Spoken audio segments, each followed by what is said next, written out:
जय श्री गणेश जय श्री हरि। 27 फरवरी दिन मंगलवार, फागुन मास चल रहा है और फागुन मास में सम्मिलित रूप से श्री हरि की पूजा शिव बाबा के साथ में और चंद्र देव के साथ में की जाती है।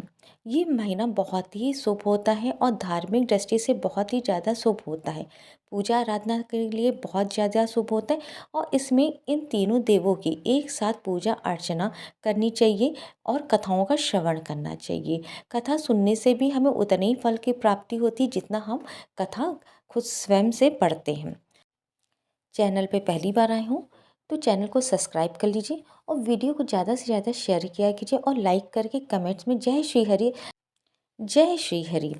चंद्र देव और गणेश जी से संबंधित एक बहुत ही रोचक कथा है आज जिसका हम लोग श्रवण करेंगे।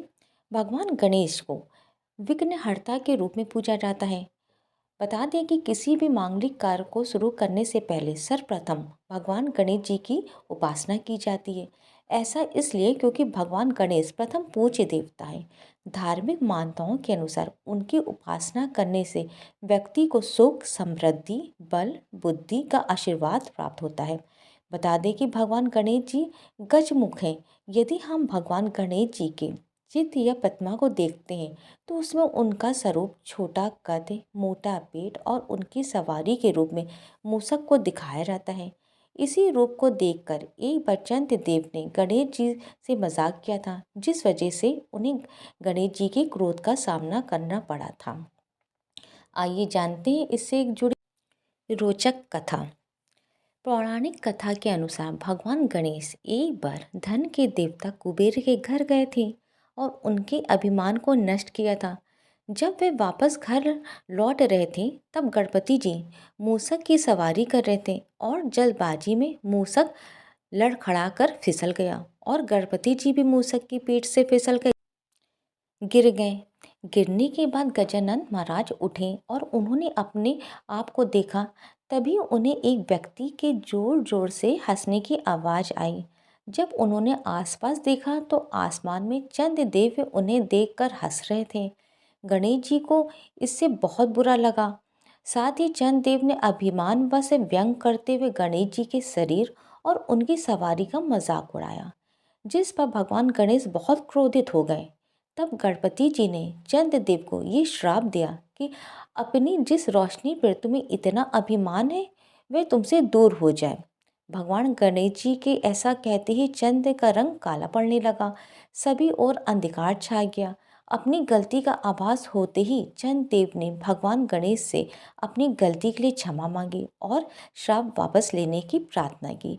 चंद्रदेव की स्थिति देखकर भगवान गणेश ने कहा कि मैं अपना श्राप वापस तो नहीं ले सकता हूँ, लेकिन एक वरदान ज़रूर दूंगा कि पूरे माह में केवल एक ही दिन तुम्हारी रोशनी पूरी तरह से खो जाएगी, लेकिन अन्य सभी दोनों पर तेज कम या अधिक होता रहेगा और विशेष त्योहारों में तुम्हारी विशेष पूजा की जाएगी।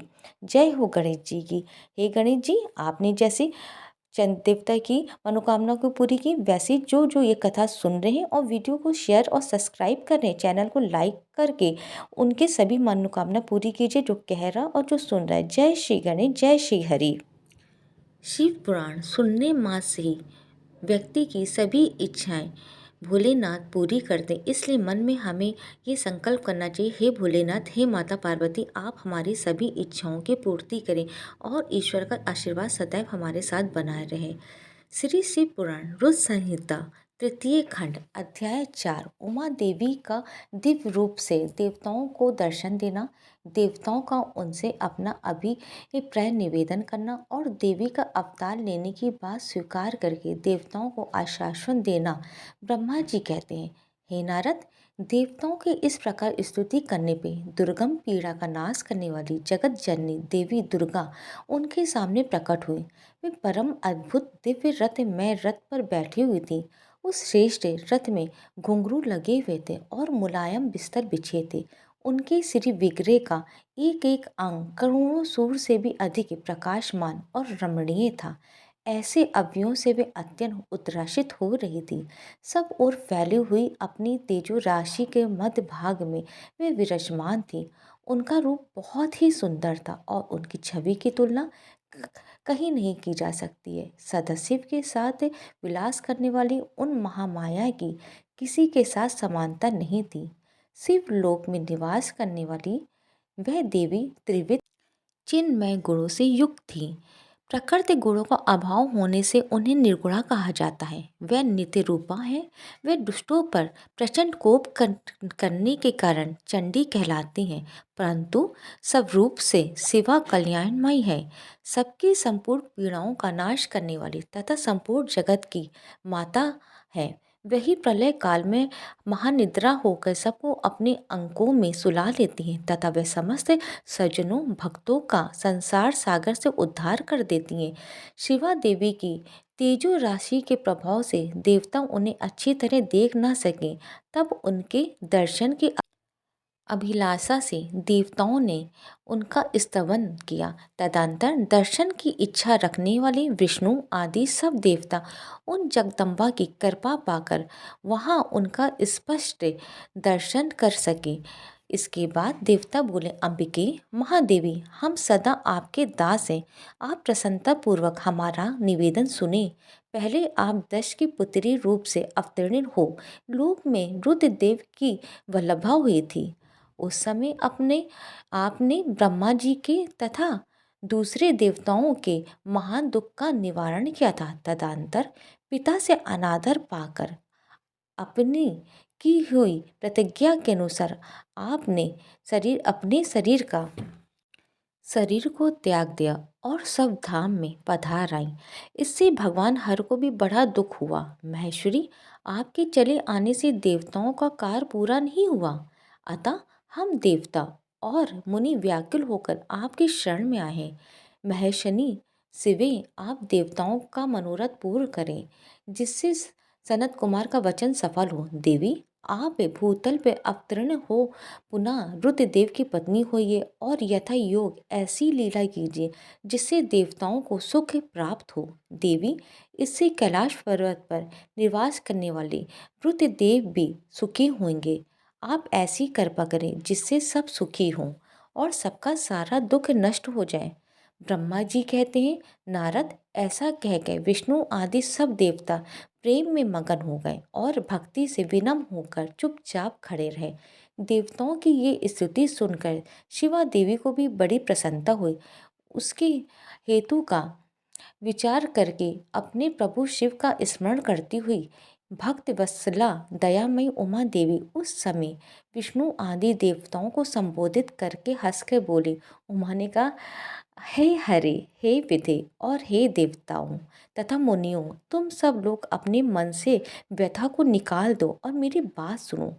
मैं तुम पर प्रसन्न हूँ, इसमें संशय नहीं है। सब लोग अपने अपने स्थान को जाओ और चिरकाल तक सुखी रहो। मैं अवतार लेके मैना की पुत्री होकर उन्हें सुख दूंगी और रुद्रदेव की पत्नी हो जाऊंगी। ये मेरा अत्यंत गुप्त मत है। भगवान शिव की लीला अद्भुत है। वह ज्ञानियों को भी मोह में डालने वाली है। देवताओं, उस यज्ञ में जाके पिता के द्वारा अपने स्वामी का अनादर देख जब से मैंने दक्ष जनित शरीर को त्याग दिया है, तभी से वे मेरे स्वामी काल अग्नि रुद्रदेव तत्काल दिगंबर हो गए। वे मेरी ही चिंता में डूबे रहते हैं।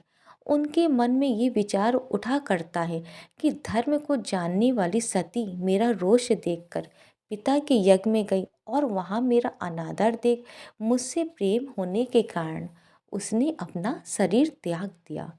यही सोचकर वे घर बार छोड़ के अलौकिक वेश धारण करके योगी हो गए। मेरी सव्यभूता सती के वियोग को वह महेश्वर सहन न कर सके। देवताओं, भगवान रुद्र की भी ये अत्यंत इच्छा है कि भूतल पर मैना और हिमाचल के घर में मेरा अवतार हो, क्योंकि वे पुनः मेरा परिग्रहण करने की अधिक अभिलाषा रखते। अतः मैं रुद्रदेव के संतोष के लिए अवतार लूंगी और लौकिक गति का आश्रय लेके हिमालय पत्नी मैना की पुत्री हो जाऊंगी। ब्रह्मा जी कहते हैं, हे नारद, ऐसा कहकर जगदम्बा शिवा उस समय समस्त देवताओं को देखते ही देखते अदृश्य हो गए और तुरंत अपने लोक में चली गई। तदंतर हर्ष से भरे हुए विष्णु आदि समस्त देवता मुनि उस दिशाओं को प्रणाम करके अपने अपने धाम को चले गए। चौथा अध्याय यहीं पे समाप्त होता है। कल हम लोग इसके आगे का अध्याय सुनेंगे। आशा करती हूँ कल भी आप लोग अध्याय शिव पुराण का अवश्य सुनेंगे, क्योंकि सभी मनोकामना ईश्वर हमारी पूर्ण करते हैं जब हम उनकी आराधना करते हैं। चैनल पे पहली बार आए हूँ तो चैनल को सब्सक्राइब कीजिएगा और वीडियो को ज़्यादा से ज़्यादा शेयर करके लाइक करके हर हर महादेव लिखिएगा। जय श्री गणेश।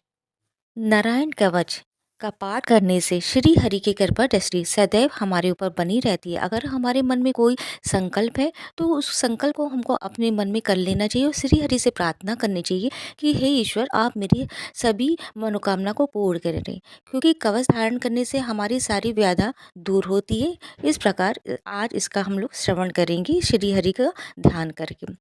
राजा परीक्षित ने पूछा, भगवान, देवराज इंद्र ने जिससे सुरक्षित होकर शत्रुओं की चतुर्णी सेना को खेल खेल में अनायास ही जीत कर त्रिलोकी की राज रश्मि का उपभोग किया, आप उस नारायण कवच को सुनाइए और ये भी बताइए कि उन्होंने उससे सुरक्षित होकर रणभूमि में किस प्रकार आक्रमणकारी शत्रुओं पर विजय प्राप्त की। श्री सुखदेव जी महाराज ने कहा, परीक्षित, जब देवताओं ने विश्व रूप को पुरोहित बना लिया तब देवराज इंद्र के प्रश्न करने पर विश्व रूप ने नारायण कवच का उपदेश दिया। तुम एकाग्रचित्त होकर उसका श्रवण करो। विश्व रूप ने कहा, देवराज इंद्र, भय का अवसर उपस्थित होने पर नारायण कवच धारण करके अपने शरीर की रक्षा करनी चाहिए। उसकी विधि ये है कि पहले हाथ पैर धो के आचमन करें और फिर हाथ में कुश की पवित्री धारण करके उत्तर मुख करके बैठ जाए। इसके बाद कवच धारण पर्यंत और कुछ न बोलने पर निश्चय करके पवित्रता से ओम नमो नारायण और ओम नमो भगवते वासुदेव इन मंत्रों के द्वारा हृदय आदि अन्यास तथा अंगुष्ठ आदि कर न्यास करें। पहले ओम नमो नारायण इस अष्टाक्षर मन के ओम आदि 8 अक्षरों का क्रमशः पैरों, घुटनों, जांघों, पेट, हृदय, व्रज स्थल, मुख और सिर में न्यास करें, अथवा पूर्वोक्त मन के यकार से लेकर ओमकार तक 8 अक्षरों का सिर से आरंभ कर उन्हीं 8 अंगों में विपरीत क्रम से न्यास करें। फिर ओम विष्णु नमः इस मंत्र के पहले अक्षर ओम का हृदय में, वी का ब्रह्म रंध्र में, शाह का बाहुओं के बीच में, अड़ा का चोटी में, वे का दोनों नेत्रों और ना का शरीर की सब गांठों में न्यास करे। तदंतर ओम माँ अस्त्राय फट कहकर दिक बंद करें। इस प्रकार न्यास करने से इस विधि को जानने वाला पुरुष मंत्रमय हो जाता है। इसके बाद समग्र ऐश्वर्य, धर्म, यश, लक्ष्मी, ज्ञान और वैराग से परिपूर्ण इष्ट देव भगवान का ध्यान करे और अपने को भी तत् रूप ही चिंतन करे। तत्पश्चात विद्या, तेज और तप स्वरूप इस कवच का पाठ भगवान श्री हरि गणु जी के पीठ पर अपने चरण कमल रखे हुए अणिमा आदि 8 सिद्धियां उनकी सेवा कर रही हैं।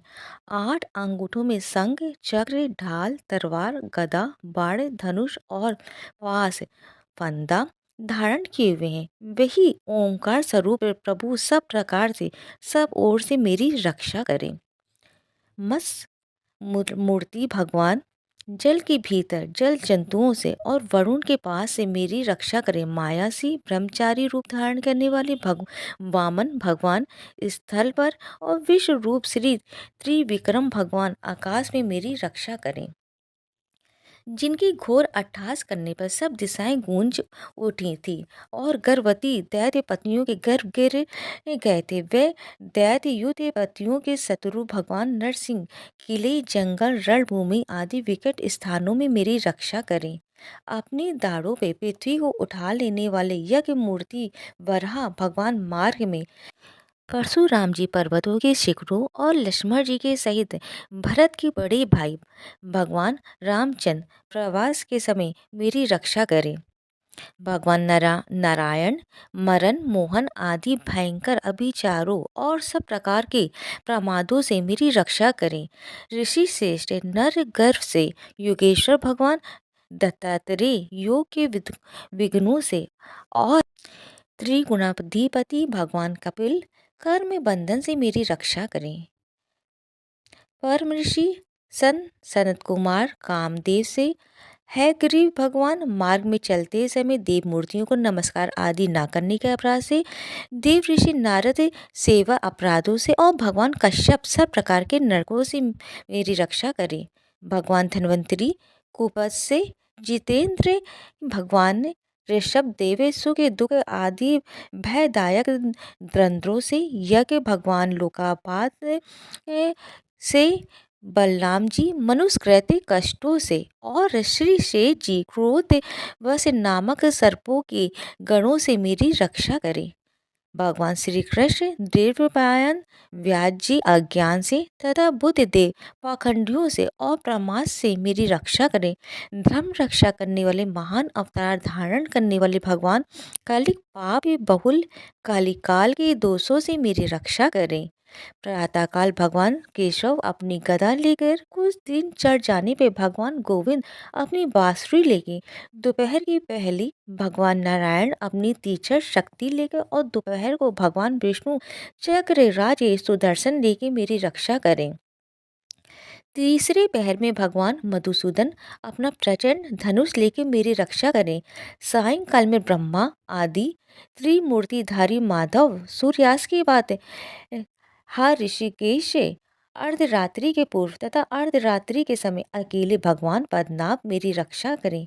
रात्रि के पिछले प्रहर में श्री वासलाचन श्री हरि उषा काल में खड़गधारी भगवान जनार्दन सूर्योदय से पूर्व श्री दामोदर और संपूर्ण संध्याओं में काल मूर्ति भगवान विश्वेश्वर मेरी रक्षा करें।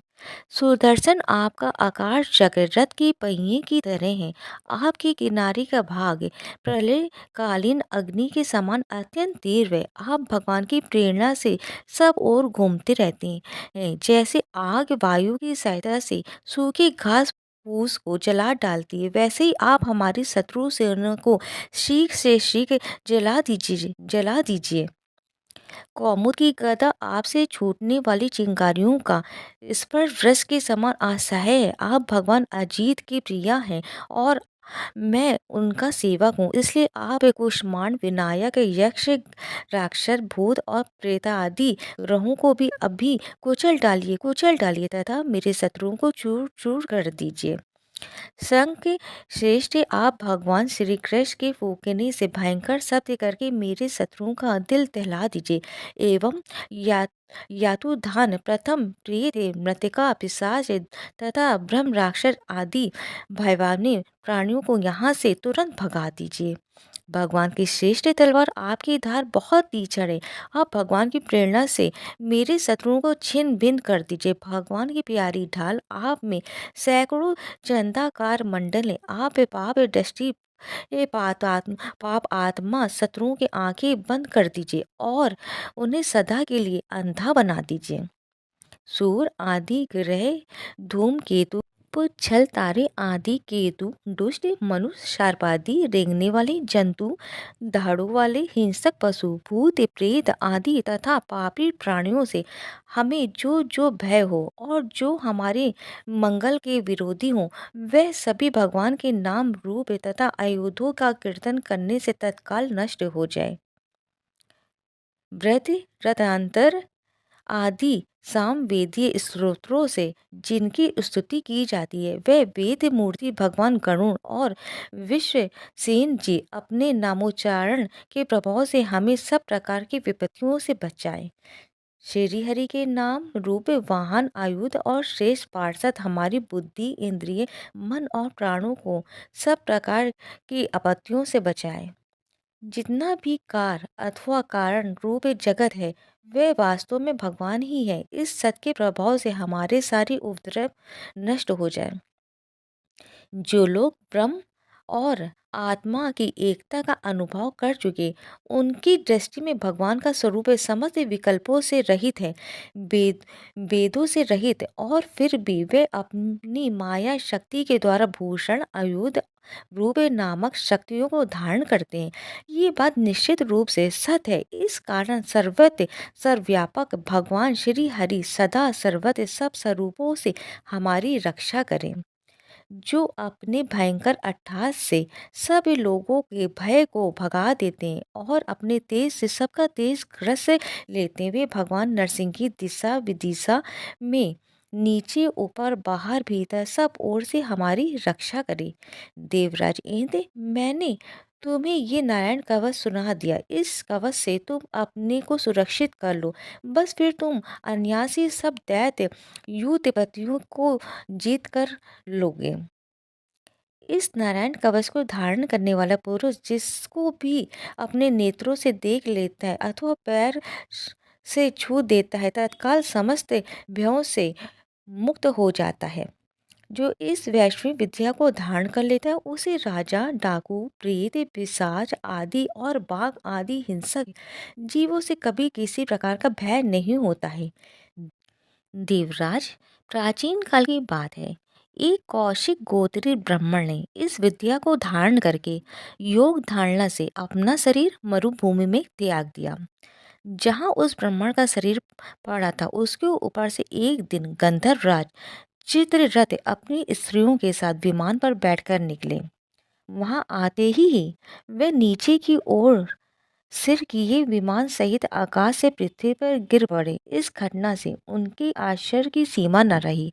जब उन्हें बालखिल मुनियों ने बतलाया कि ये नारायण कवच धारण करने का प्रभाव है, तब उन्होंने उस ब्राह्मण देव की हड्डियों को ले जाकर पूर्व वाहिनी सरस्वती नदी में प्रवाहित कर दिया और फिर स्नान करके वे अपने लोक को चले गए। श्री शुक देव कहते हैं, परीक्षित, जो पुरुष इस नारायण कवच को समय पर सुनता है और जो आदर पूर्वक इसे धारण करता है, उसके सामने सभी प्राणी आदर से झुक जाते हैं और वह सब प्रकार के भयों से मुक्त हो जाता है। परीक्षित, सत्यकृति इंद्र ने आश्चर्य विषय रूप जी से ये वैष्णव विद्या प्राप्त करके रणभूमि में असुरों को जीत लिया और वे त्रैलोक लक्ष्मी का उपभोग करने लगे। इस प्रकार नारायण कवच यहीं पे समाप्त होता है। इसलिए अपनी मनोकामना को हम लोग मन ही मन भगवान से संकल्प करेंगे, हे भगवान आप मेरी सभी मनोकामना पूर्ण करें, जो सुनते हैं उनकी भी सभी मनोकामना पूर्ण करें, और जो वीडियो को ज़्यादा से ज़्यादा शेयर करके चैनल को सब्सक्राइब करते, लाइक करके और कमेंट में जय श्री हरि लिखते हैं, उनकी सभी मनोकामना ईश्वर पूर्ण करें। जय श्री हरि। हिंदू धर्म के प्रथम ग्रंथ श्रीमद् भगवद गीता के तीसरे अध्याय में गजेंद्र स्तोत्र पढ़ने को मिलता है। इसमें कुल 33 श्लोक दिए गए हैं। हिंदू धर्म के अनुसार इस स्त्रोत का जप करने से जीवन में किसी भी प्रकार की परेशानी से तत्काल मुक्ति मिल जाती। इस स्त्रोत में हाथी और मगरमच्छ के साथ हुए युद्ध का वर्णन किया गया है। तो हम लोग भगवान श्री हरि का ध्यान करके इसका श्रवण करते हैं। शुक जी ने कहा कि बुद्धि के अनुसार पिछले अध्याय में वर्णन किए गए रीति से अपने मन को नियंत्रित कर और हृदय को स्थिर करके गजेंद्र अपने पिछले जन्म में याद किए गए सर्वोच्चकार और बार बार जाप किए जाने वाले स्त्रोत का जाप करने लगा।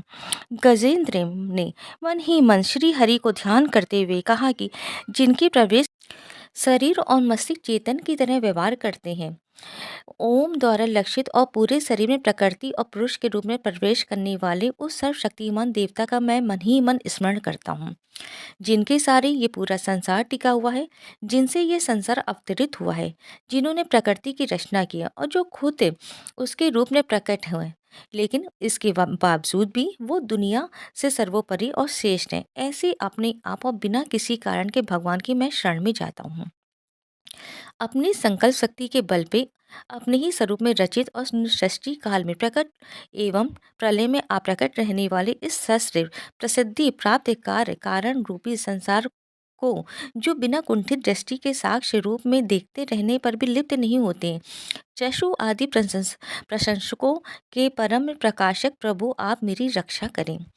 बीतते बीतते गए समय के साथ ये तीनों लोगों को और ब्रह्मा आदि लोकपालों के पंचभूत में प्रवेश कर जाने पर और पंचभूतों से लेके महात्पुरुष सभी कारणों में उनकी परम करुणा स्वरूप प्रकृति में मगन हो जाने पर उस समय दुर्यर और घोर अंधकार रूपेण प्रकृति के बच रही थी। उस अंधकार से परे अपने परम धाम में जो सर्वव्यापी भगवान सभी दिशाओं में प्रकाशित होते रहते हैं, वो भगवान मेरी रक्षा करें। विभिन्न नाटकों रूपों में अभिनय करने वाले और उस अभिनेता के वास्तविक स्वरूप को जिस प्रकार से साधारण लोग भी नहीं पहचान पाते, उसी तरह से सत्य प्रधान देवता और महर्षि भी जिनके स्वरूप को नहीं जान पाते। ऐसे में कोई साधारण प्राणी उनका वर्णन कैसे कर सकता है। ऐसे दुर्गम चरित्र वाले भगवान मेरी रक्षा करें। अनेकों शक्ति से मुक्त सभी प्राणियों की आत्मबुद्धि प्रदान करने वाले सबके बिना कारण हित अतिशय और साधु स्वभाव ऋषि मुनि जन जिनके परम स्वरूप को देखने की इच्छा के साथ वन में रहकर अखंड ब्रह्मचर्य तमाम अलौकिक व्रतों को नियमों को ये अनुसार पालन करते, ऐसे प्रभु मेरी गति है। वह जिनका हमारी तरह ना तो जन्म होता है और ना जिनका अहंकार में कोई भी काम नहीं होता है, जिनके निर्गुण रूप का ना कोई नाम है और ना कोई रूप है, इसके बावजूद भी वह समय के साथ इस संसार की सृष्टि और प्रलय के लिए अपनी इच्छा से अपने जन्म को स्वीकार करते हैं। उस अनंत शक्ति वाले परम ब्रह्मा परमेश्वर को मेरा नमस्कार है। प्रकृत आकार रहित और अनेक रूप वाले अद्भुत भगवान को मेरा नमस्कार है। स्वयं प्रकाशित सभी शाक्त परमेश्वर को मेरा सत सत नमन है। वैसी देव जो नम्य वाणी चित्तवृत्तियों से परे हैं, उन्हें मेरा बारंबार नमस्कार है। विवेक से परिपूर्ण पुरुष के द्वारा सभी सतो गुणों से परिपूर्ण निवृत्ति धर्म के आचरण से मिलने वाले योग मोक्ष सुख की अनुभूति रूपी भगवान को नमस्कार है। सभी गुणों के स्वीकार शांत रजोगुण और स्वीकार करके अत्यंत तमोगुण को अपना कर मूढ़ से जाने वाले बिना भेद और हमेशा सद्भाव से ज्ञान धनी प्रभु को मेरा नमस्कार है। शरीर के इंद्रिय के समुदाय रूप सभी पिंडिकों के ज्ञाता सबों के स्वामी और साक्षी स्वरूप देव आपको नमस्कार है। सबों के अंतर्यामी प्रकृति के परम कारण लेकिन स्वयं बिना कारण भगवान को मेरा सत सत नमस्कार है। सभी इंद्रियों और सभी विषयों के जान कर सभी प्रतीतियों के कारण रूप संपूर्ण जड़ प्रपंच और सबकी मूलभूत अविद्या के द्वारा सूचित होने वाले और सभी विषयों में अविद्या रूप से भसने वाले भगवान को मेरा नमस्कार है। सबके कारण लेकिन स्वयं बिना कारण होने पर भी बिना किसी परिणाम के होने की वजह से अन्य कारणों से भी विलक्षण कारण आपको मेरा बार बार नमस्कार है। सभी वेदों और शास्त्रों के परम तात्पर्य मोक्ष रूपी और शेष पुरुषों की परम गति ये देवता को नमस्कार है। वह जो त्रिगुण रूपों में छुपी हुई है, ज्ञान रूपी अग्नि वैसे गुणों में हलचल होने पर जिनके मन मस्तिष्क में संसार को रचने की वृत्ति उत्पन्न हो उठती हो और जो आत्मा तत्व की भावना के द्वारा विधि निषेध रूप शस्त्र से भी ऊपर उठे हो, जो महाज्ञानियों महात्माओं में स्वयं प्रकाशित हो रहे, ऐसे भगवान को मेरा नमस्कार है। मेरे जैसे शरणागत पशु के समान जीवों के अविद्या रूप फांसी को पूर्ण रूप से काट देने वाले परम दयालु और दया दिखने में कभी भी आलस नहीं करने वाले भगवान को नमस्कार है मेरा। मैं अपने अंश से सभी जीवों के मन में अंतर्यामी रूप से प्रकट होने वाले सर्व नियंता अनंत परमात्मा आपको मेरा नमस्कार है। जो शरीर होते मित्र घर और संपत्ति सहित कुटुंबियों में अशक्त लोगों के द्वारा कठिनाई से मिलते हैं और मुक्त पुरुषों के द्वारा अपने हृदय में निरंतर चिंतित ज्ञान स्वरूप सर्व समर्थ परमेश्वर को मेरा नमस्कार है। वह जिन्हें धर्म में अभिलिषित भोग धन और मोक्ष की कामना से मनन करके लोग अपनी मनचाही इच्छा पूर्ण कर लेते हैं, अभी तो जिन्हें विभिन्न प्रकार आयाचित भोग और अविनाशी पार्षद शरीर भी देते हैं, वैसे अत्यंत दयालु प्रभु मुझे इस प्रकार की विपदा से हमेशा के लिए बाहर निकाले।